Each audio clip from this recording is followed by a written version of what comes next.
itu tentang Pecco Bagnaia dan juga Marc Marquez. Emang suatu strategi, dia memang pantas gitu loh untuk jadi pemenang di Portugal di main race ya. Nah, kalau menurut Bang Adi sendiri ngeliat Pecco ini seperti apa, Bang?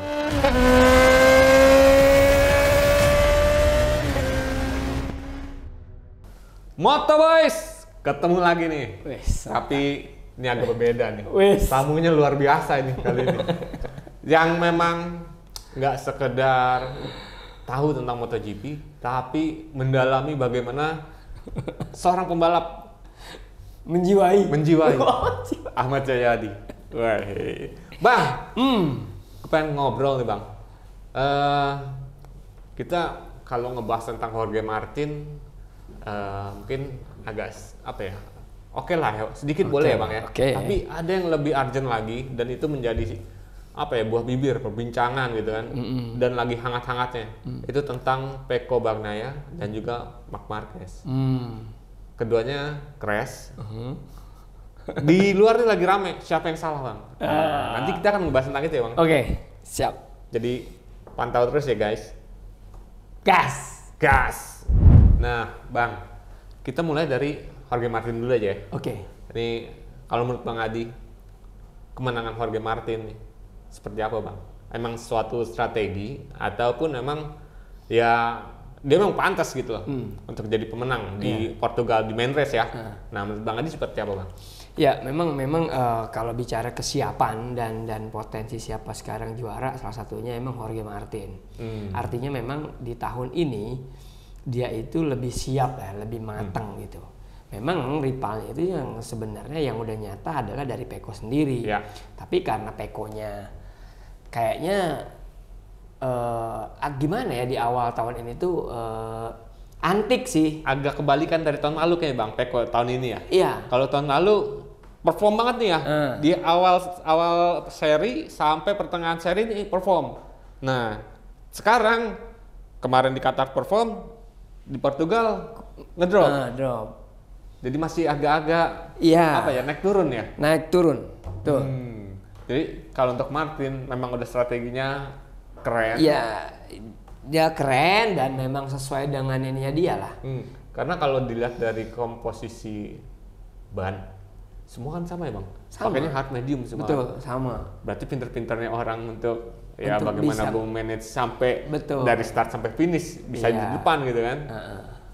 Tuh. No mistake ya? Gimana? No mistake juga kan? No mistake sama sekali dia. Karena gini, mistake atau kesalahan itu bisa terjadi apabila ada pressure. Karena itu tadi, karena dia itu dari awal bermain sendiri. Jadi shock terapinya kurang. Itu Bang. Itu sama tuh kayak Pecco waktu di Qatar juga kan begitu. Iya. Udah kabur duluan, hilang tuh, nggak ada pressure. Betul. Belakangnya malah yang ada pressure-pressurean berganti-berganti tuh kan. Iya. Jadi itu deh. Kalau untuk Jorge Martin itu Bang. Martin gitu. Nah, yang gue pengen titik beratkan di sini adalah pertarungan antara Marc Marquez sama Pecco Bagnaia. Karena di hari Kamis nih Bang, gue sempat bikin tuh artikel tulisan MotoGP Portugal 2024 jadi tempat duel Marc Marquez dan Pecco Bagnaia. Dan akhirnya kejadian Bang. Duel beneran. Nah, ini yang justru yang menjadi ramai di dunia media sosial lah ya. Karena kan netizen punya punya hak dan kebebasan untuk berkomentar apapun. Nah, ini saling menyalahkan nih Bang. Antara wah enggak, yang salah tuh harusnya Marquez. Lu kenapa bukannya lebih cepat? Terus ada juga yang enggak, yang salah Pecco. Kenapa lu ngasih ruang gitu untuk Marquez masuk gitu kan? Nah, ini kalau menurut Bang Adi, dari kacamata Bang Adi sebagai seorang pembalap gitu ya. Ini gimana sih Bang? Apa memang benar itu patut disalahkan atau memang itu ya namanya juga balap gitu? Kalau menurut Bang Adi kayak gimana? Jadi gini, yang pertama adalah dari Marc Marquez sendiri. Jadi kalau menurut saya bermula dari Marc Marquez kan, karena dia ada peluang untuk bisa masukin Pecco. Tapi sebenarnya caranya Marquez itu dia itu nggak confident untuk masuk sebenarnya. Jadi masih agak-agak ragu-ragu gitu. Jadi sampai saat ini itu tuh sebenarnya menurut saya itu bukan Marc Marquez. Oh. Di mana-mana Marc Marquez itu agresif. Bengisnya Bang ya? Nah, bengisnya. Tapi dengan kemajuan juga ya, artinya Marc Marquez itu bisa ngeredam masih gaya dia. Artinya sebenarnya yang tadi saya bilang ini tuh bukan Marc Marquez yang sebenarnya dalam tanda kutip ya. Belum pada level Marc Marquez sebenarnya. Tapi apakah bisa dengan gaya dia begitu? Contoh, kita tahu bahwa yang paling banyak crash siapa? Marc Marquez. Waktu dia di Honda, tapi dia bisa juara juga. Lalu bukan Marc Marquez namanya kalau memang nggak jatuh-jatuh. Kemarin aja 2 kali jatuh. Kemarin aja dia jatuh di Portugal sebelum race ya. Tapi dia tuh tahu bahwa saat ini gue mesti belajar dulu, gue mesti adaptasi dulu. Sebenarnya dia masih ingin mau melakukan itu. Tapi ketika ada peluang dia berusaha ambil. Hanya saja sebenarnya bukan itu cara dia begitu tuh yang halus gitu. Tapi ini ada peluang dia mesti try gitu. Akhirnya dia kan agak out. Tetapi emang untungnya dia bukan untung ya. Jadi dia tuh cepat balik, out tadi cepat balik. Dan disitulah Pecco ngelihat peluang untuk dia bisa masuk. Sebenarnya juga Pecco itu ketika misalnya Marquez ini clean, maksudnya dia nggak out. Nggak mungkin punya kepikiran untuk bisa masuk lagi, sebenarnya gitu. Jadi yang membuka peluang itu sebenarnya dari Marquez sendiri, tapi tanpa disangka out itu Marquez bisa masuk ke dalam, gitu sebenarnya. Jadi sebenarnya racing line-nya itu beda nih Bang berdua ya? Racing line-nya beda. Marquez dari sisi dalam, Pecco dari sisi luar masuk ke dalam. Harusnya line-nya Marquez ini begitu abis overtake Pecco harusnya tuh agak keluar dulu ya terus. Tapi dia bisa masuk ke dalam gitu. Makanya sebenarnya si Pecco sendiri nggak menyangka bahwa Marc Marquez akan tiba-tiba jadi gini kan, tiba-tiba jadi gini. Gitu kalau menurut saya. Dan itu menurut Bang Adi gimana? Ini itu ya saya setuju. Itu accident. Racing incident ya. Incident. Karena ya kalau gue ngeliatnya juga begitu Bang. Dan yang tadi Bang Adi bilang bahwa ini sebenarnya bukan Marc Marquez sesungguhnya. 100% sesungguhnya. Ya. Dan dia masih mencari. Betul. Terlebih ini motor baru dan baru 2 seri gitu. Dia harus belajar lebih banyak tentang Ducati GP23 gitu. Betul. Kan. Dan bagi sebagian orang GP23 ini apa ya, nggak semudah GP22. Ya apalagi notabene gini kalau saya bicara Ducati ini. Kalau kita lihat ke belakang yang kenceng-kenceng siapa? Pecco, Jorge dan beberapa pembalap yang lain itu udah berapa tahun di situ. Jadi ini salah satu motor yang sebenarnya tuh sulit juga untuk dipakai sebenarnya. Jadi harus faktor kebiasaan juga. Apalagi dari apa namanya dari Honda kan jelas berbeda.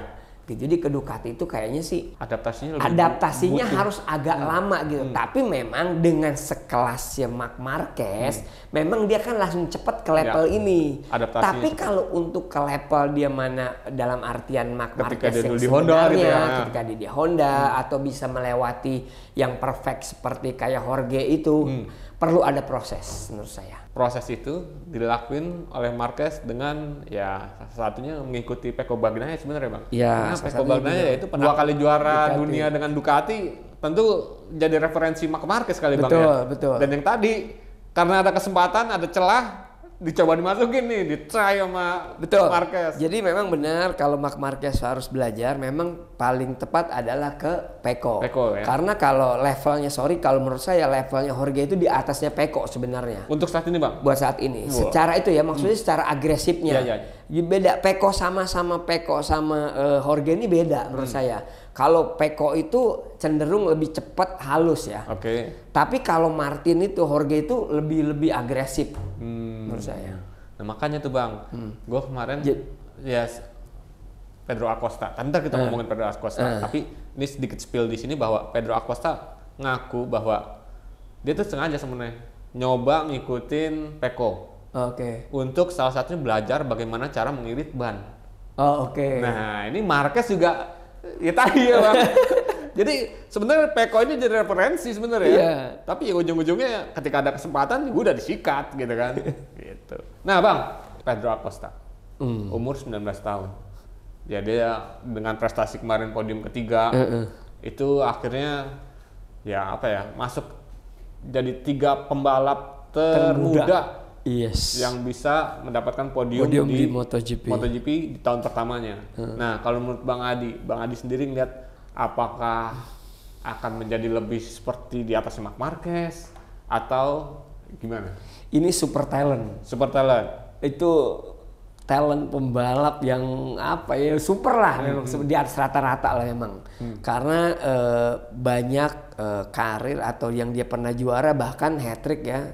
Dia start dari pit lah dia bisa juara. Terus di sirkuit yang ya apalagi emang yang karakter dia bisa juara gitu. Jadi contoh yang paling ini lagi adalah kayak di MotoGP ini. Itu sih udah makin kelihatan ketika di pretest, karena pretest itu sangat tentuin sama menurut saya. Jadi kalau di pretest aja dia kayaknya tuh udah main di top 5 ya kan, dia main di top 5 kayaknya itu udah gampang gitu. Apalagi pas teks yang pertama di shakedown-nya tuh di Malaysia tuh pertama kali nyoba turun di Sepang pakai itu perform gitu. Nah makanya itu udah kelihatan, apalagi dengan pace dia balap, gaya dia balap sekarang itu udah seperti 2-3 tahun di MotoGP. Lihat gak cara dia bodinya gitu, itu udah bukan rookies kalau ini. Jadi bukan nggak mungkin dia akan juara dan selanjutnya. Menurut Bang Adi, dia akan bisa lebih bagus dari Marc Marquez atau minimal sama? Ini udah dari kacamata pembalap ya Bang? Kalau menurut saya bisa lebih bagus. Lebih bagus. Kalau gua ngeliat ya Bang, ini justru apa ya? Agak sedikit perubahan nih. Ketika Pedro Acosta di seri Qatar dengan Acosta di seri Portugal, ini jauh berbeda nih. Di Qatar, ya Marquez biasa agresif, bengis gitu kan. Nah, tapi ketika Acosta main di Portugal, ini ada sedikit lebih kalem nih Bang. Jadi kalau menurut gue, apa ya, adaptasinya cepat. Bagaimana dia memperlakukan motor dia, bagaimana dia akan melawan kompetitornya. Ini learning by doing-nya oke banget ya Bang? Ya itulah tadi yang saya bilang bahwa dia tuh udah dia tahu bahwa potensi dia. Pertama dia tahu potensi dia, artinya gue pasti perform ya. Tapi hanya bagaimana bisa lebih cepat aja. Makanya dia nggak mau salah, artinya salah jalan atau artinya belajar itu harus tepat gitu. Jadi harus seperti apa. Tapi kalau ngelihat juga ada crash-nya, ada apa gitu, kayaknya dia juga udah tahu mana limitnya, mana apa. Makanya dia berusaha untuk lebih smooth, lebih halus. Berarti kemarin-kemarin pas di Qatar itu mencari limit kali Bang. Kalau sekarang menjalani limit ya. Oke. Nah Bang, last question nih. Menurut Bang Adi, di 2024 ini, siapa yang akan jadi juara dunia? Jorge Martin. Wah, ini sama nih. Kenapa ya pembalap-pembalap nih? Kayak kemarin Gary Salim sempat kesini juga kan.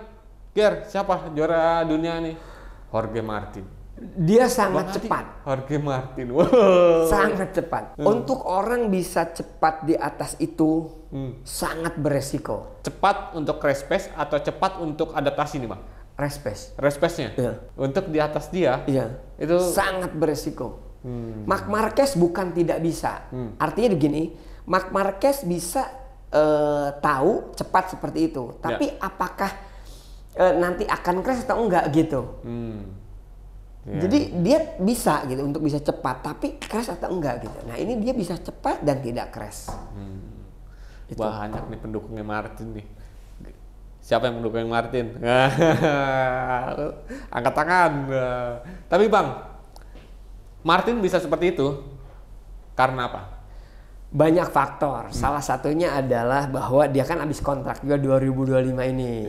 Karena di sini juga udah banyak nih yang mau naik yang akan menggantikan Aldeguer kemarin ya. Aldeguer udah yang udah digonjang-ganjing akan ke sana. Bukan tidak mungkin juga ini si Marquez sendiri atau banyak.